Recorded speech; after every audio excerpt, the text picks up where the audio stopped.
एक Russian researcher अपने human experiment की कंडीशन को नोटिस करने के लिए एक रूम में जाता है। रूम में पहुंचते ही वहां के हालात को देखकर उसकी आंखें खुली की खुली रह जाती हैं। उसके सामने एक बॉडी होती है जिसके खुद के बॉडी पार्ट्स किसी किताब के पन्ने की तरह फ्लोर पर पड़े हुए होते हैं। कुछ लोग अपनी ही बॉडी के पार्ट्स को तोड़कर खाते हुए दिखे। हालात ये थे कि रूम के अंदर रहने वाले लोगों में से एक ने अपने उंगली को इस तरह खाया हुआ था कि सिर्फ उसके अंदर का कंकाल ही दिख रहा था। पूरा रूम उनकी खतरनाक चीजों से भरा हुआ था।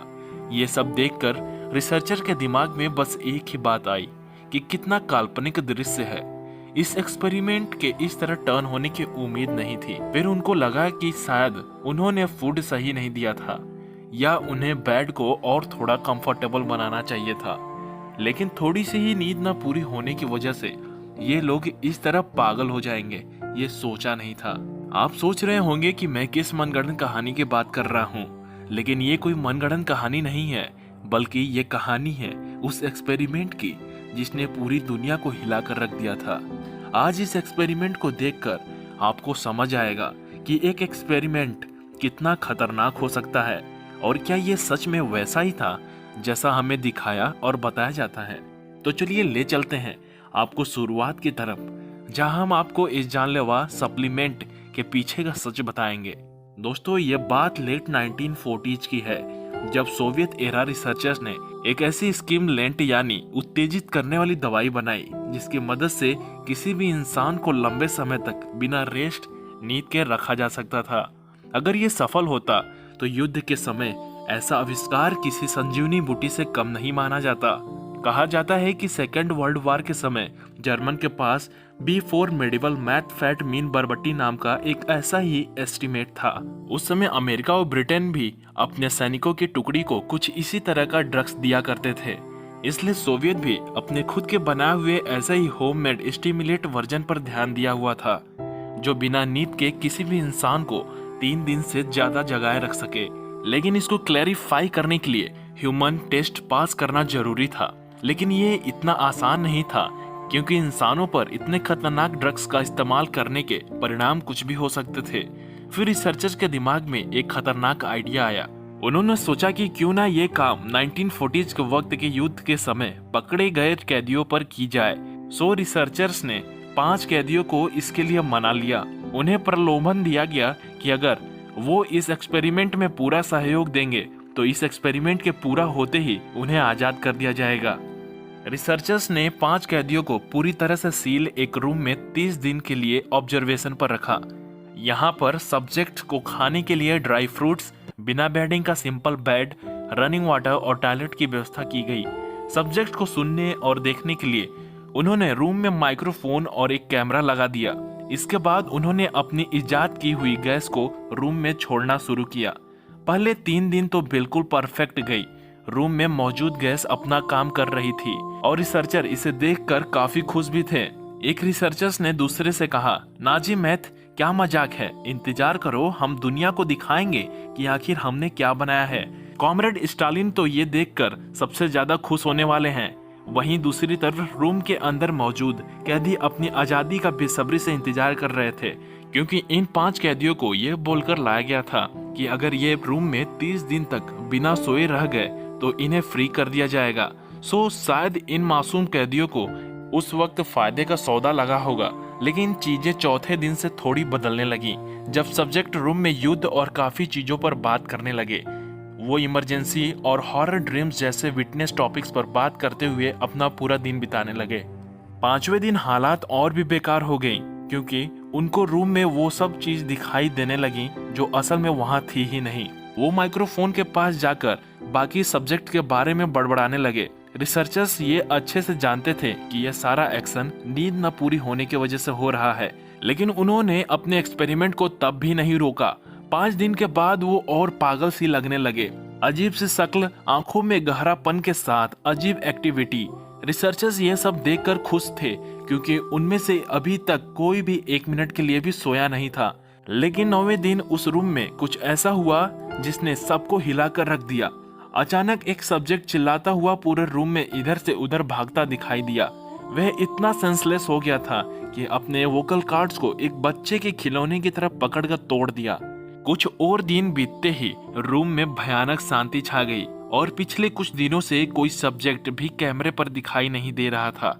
लेकिन वो सब जिंदा थे, इस बात की पूरी गारंटी थी, क्योंकि रूम में ऑक्सीजन केवल 5 लोगों की ब्रीथिंग को इंडिकेट कर रहा था। लेकिन यहाँ एक बहुत बड़ा सवाल था कि आखिर वो सब गए कहाँ। रिसर्चर्स इस स्टडी में इंटरफेयर नहीं करना चाहते थे, लेकिन उनके पास कोई और रास्ता बचा ही नहीं था। इसलिए उन्होंने इंटरको के थ्रू सब्जेक्ट को इन्फॉर्म किया कि वह माइक्रोफोन को टेस्ट करने के लिए चैम्बर को खोल रहे हैं, इसलिए सब दरवाजे से दूर लेट जाएं, वरना शूट कर दिए जाएंगे। रिसर्चर्स के इतना कहते ही रूम से जो आवाज आई उसने वहां मौजूद सबको हैरान कर दिया। उन 5 कैदियों में से एक कैदी ने माइक्रोफोन के पास आकर कहा कि अब हम फ्री नहीं होना चाहते। लेकिन क्यों? आखिर अचानक से उनकी इस हृदय परिवर्तन के पीछे की वजह क्या थी? वे सवाल बार बार रिसर्चर्स को अंदर ही अंदर खाए जा रहा था। क्या ये कैदी अब उस गैस के एडिक्टेड हो चुके थे जो रोज इनके रूम में छोड़ी जा रही थी? यही जानने के लिए रिसर्चर्स ने रूम के अंदर जाने का फैसला किया। लेकिन सबसे पहले उन्होंने रूम से अटैच 5 इंच के होल को ओपन किया ताकि रूम के अंदर की गैस को बाहर निकाला जा सके और रूम के अंदर नेचुरल एनवायरनमेंट क्रिएट किया जा सके। लेकिन तभी उन्हें अंदर से चिल्लाते हुए एक सब्जेक्ट की आवाज आती है कि उन्हें वो गैस वापस दी जाए। रिसर्चर्स समझ गए थे कि इस गैस ने उनके दिमाग पर गहरा असर डाला है। आखिरकार जब रूम को 15 दिन के बाद ओपन किया गया तो रिसर्चर्स को सबसे पहले 5 में से एक सब्जेक्ट की डेड बॉडी मिली। हमने आपको वीडियो के शुरू में रूम ओपन होने का जो सीन बताया था वो इस कहानी का यही वाला हिस्सा था।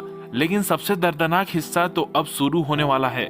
जब रिसर्चर्स ने बहुत करीब जाकर देखा तो उन्होंने हालात की भयानकता का अंदाजा लगा।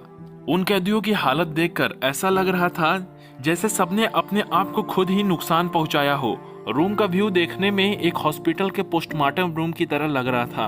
उन लोगों ने अपने चेस्ट के ऊपर की स्किन और मसल्स को खुद ही निकाल दिया था। इवन उनके लंग्स को बाहर से ही साफ देखा जा सकता था। ऐसा लग रहा था मानो रूम में मौजूद हर इंसान ने अपनी खुद की सर्जरी खुद ही की हो। उनकी ब्लड वेसल्स जो अभी तक काम कर रही थी वो भी निकली हुई थी। बाकी के इंटरनल ऑर्गन फ्लोर पर किसी बच्चे के खिलौने की तरह पड़े हुए थे और ये लोग उसको किसी आदमखोर भूखे जानवर की तरह खा रहे थे। लेकिन सबसे हैरान करने वाली बात यह थी कि एक सब्जेक्ट अपनी खुद की बॉडी को नाश्ते की तरह बड़ी खुशी से खा रहे थे और ऐसा करते टाइम उसे जरा सा भी दर्द नहीं हो रहा था। फाइनली इनकी ऐसी हालत देखकर रिसर्चर्स ने बैकअप के लिए सोल्जर्स को बुलाया और तब तक के लिए रूम को क्लोज कर दिया। लेकिन इनको रूम से बाहर निकालना कोई आसान काम नहीं था। इनको बाहर निकालने के लिए 5 सोल्जर्स को अपनी जान गंवानी पड़ी थी। जैसे ही सब्जेक्ट बाहर आए तो डॉक्टर ने उन्हें काफी मात्रा में मॉर्फिन इंजेक्ट की जिससे वो अनकॉन्शियस होकर रेस्ट की पोजीशन में चले जाएं। लेकिन इसके बावजूद भी वो किसी वाइल्ड एनिमल की तरह एक दूसरे से लड़ रहे थे। तभी एक सब्जेक्ट की बॉडी से अचानक खून निकलने लगा और उसकी हार्ट बीट बंद हो गई। लेकिन हैरान करने वाली बात तो तब हुई जब वो इस कंडीशन के बावजूद चिल्लाते हुए कहने लगा कि मुझे गैस दो, मुझे गैस की जरूरत है। लकीली बाकी के 3 सब्जेक्ट मॉर्फिन के इंजेक्ट से रेस्ट के पोजीशन में चले गए थे और उन्हें एक सिक्योर जगह पर रखा जा सके। ये सब देखकर घबराए हुए रिसर्चर्स ने एक दूसरे की तरफ डरी हुई निगाहों से देख रहे थे। उनके पास इस बात का कोई जवाब नहीं था कि ये सब कैसे हुआ। इस टाइम उन्हें महसूस हुआ कि शायद अमेरिका और ब्रिटेन ने इस ड्रग्स को डेवलप करते टाइम उन्होंने बेटर डिसीजन लिए थे। फिलहाल सर्जन अपने काम पर लग गए थे और सारे मिसिंग ऑर्गन को सब्जेक्ट की बॉडी में फिट करने लगे। लेकिन तभी एनेस्थीसिया का एक और इंजेक्शन देने के कारण एक और घायल सब्जेक्ट की हार्ट बीट बंद हो गई और उसने तुरंत दम तोड़ दिया। इस सब्जेक्ट की मौत से ज्यादा इसकी शरीर की हालत दर्दनाक थी। इस वाले सब्जेक्ट ने अपनी 9 बोन को तोड़ दिया था और उसकी बॉडी की हर मसल अपनी जगह से अलग थी। 2 लोगों की पहले ही जान जाने की वजह से डॉक्टर को एनेस्थीसिया का यूज करना सही नहीं लगा और वो अगले सब्जेक्ट के बॉडी पार्ट्स को बिना एनेस्थीसिया के ही फिक्स करने लगे। तभी सर्जरी के वक्त स्टाफ की एक नर्स डॉक्टर से कहती है कि ये आदमी उसकी तरफ देखकर स्माइल कर रहा है। नर्स को खुद पर विश्वास नहीं हो रहा था कि ऐसी कंडीशन में भी इसका मेल कोरोनल सिस्टम वर्क कैसे कर रहा है। अचानक सब्जेक्ट घबराते हुए कुछ कहने की कोशिश करने लगा। शायद वो कुछ कहना चाहता था।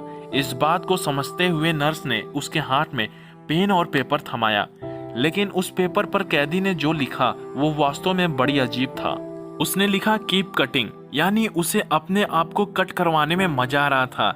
यही पागलपन दूसरे सब्जेक्ट के साथ भी था और वो बार बार डॉक्टर से वही गैस देने के लिए बोल रहा था जो उन्हें रूम के अंदर दी जा रही थी। तभी वहां मौजूद एक फॉर्मर केजीबी एजेंट के पास एक और खतरनाक आइडिया आया कि क्यों ना इन बचे हुए कैदियों को वापस उसी गैस रूम में छोड़ दिया जाए, क्योंकि जब से ये वहां से निकले थे तभी से ये सारी सीरियस प्रॉब्लम स्टार्ट हुई थी और शायद इन्हें वहां वापस भेजने पर वे शांत हो जाएं और वापस इस काम को शुरू किया जा सके। लेकिन तभी ईसीजी मॉनिटर पर पहले सब्जेक्ट की ब्रेन में कुछ हलचल सी एक्टिविटी दिखाई और अगले ही पल सारी लाइन बंद हो जाती है, यानी एक और डेथ। अब सिर्फ स्टडी रूम में 3 रिसर्चर्स, एक कमांडर और एक सब्जेक्ट के साथ काफी डेड बॉडीज मौजूद थीं। तभी उनमें से एक रिसर्चर अपने रूम में मौजूद कमांडर और उस आखिरी सब्जेक्ट को शूट कर देता है और चिल्लाते हुए बोलता है कि मैं इन लोगों के साथ इस रूम में नहीं रह सकता। ये कौन थे, ये सब क्यों हुआ, मुझे कुछ नहीं जानना, लेकिन वो अंतिम सब्जेक्ट अभी तक मरा हुआ नहीं था। रिसर्चर की ये बात सुनकर अपने अंतिम शब्द बोलता है, तुम इतनी आसानी से भूल गए कि हम कौन हैं?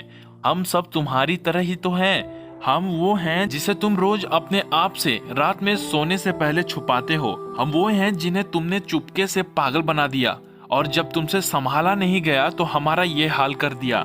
इसका एंड करते हुए उस रिसर्चर ने अंतिम सब्जेक्ट की चेस्ट पर एक और बुलेट दाग दी, जिससे वो हमेशा के लिए शांत हो गया। तो ये थी रशियन स्लीप एक्सपेरिमेंट की स्टोरी।